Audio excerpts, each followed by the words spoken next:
আসসালামু আলাইকুম, ছোটটা ব্লগ নিয়ে আবার চলে আসলাম।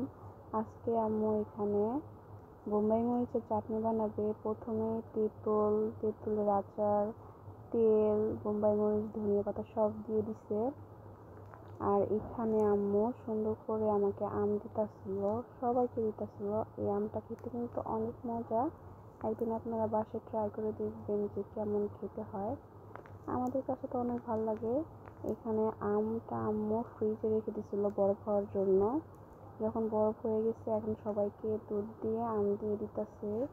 এটা কিন্তু অনেক মজা লাগে, অনেক ভালো লাগে খেতে, একদম আইসক্রিমের মতো লাগে। মানে এই গরমের সময় এগুলো খাইলে পুরো মনটা ভরে যায়। মানে এত পরিমাণে গরম এখন পড়ছে, কি বলবো। কিছু জায়গায় বন্যা আর কিছু জায়গায় এত পরিমাণে গরম, কি বলবো। মানে এই জিনিসটা খেতে কিন্তু অনেক মজা। এখানে আম্মু দুধ দিয়ে দিতেছে সবাইকে, আমের উপর দিয়া। অনেকে গুঁড়া দুধ দেয়, চিনি দেয়, কিন্তু চিনি লাগবে না। এটা এত মিষ্টি আমটা যে চিনি ছাড়াই ভালো লাগে। আর এখানে তো দেখতেই পাচ্ছেন কি সুন্দর বরফ, মানে বরফ আম। অনেক মজা ছিল আমটা। তো এটা খায় ভালো লাগছে, আপনারা একদিন বাসায় ট্রাই করে দেখবেন। আর এখানে বোম্বাই মরিচের চাটনি হয়ে গেছে। আমি এটা খাইতে পারি না, আমার মাথা ঘুরায়। মানে বোম্বাই মরিচের ঘ্রাণ শুনলেই আমার মাথা ঘুরায়, কেন আমি বলতে পারি না।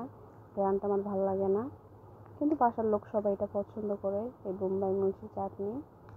আর এইখানে আম্মু মাছের মাথা দিয়ে আছে সবজি রান্না করবে।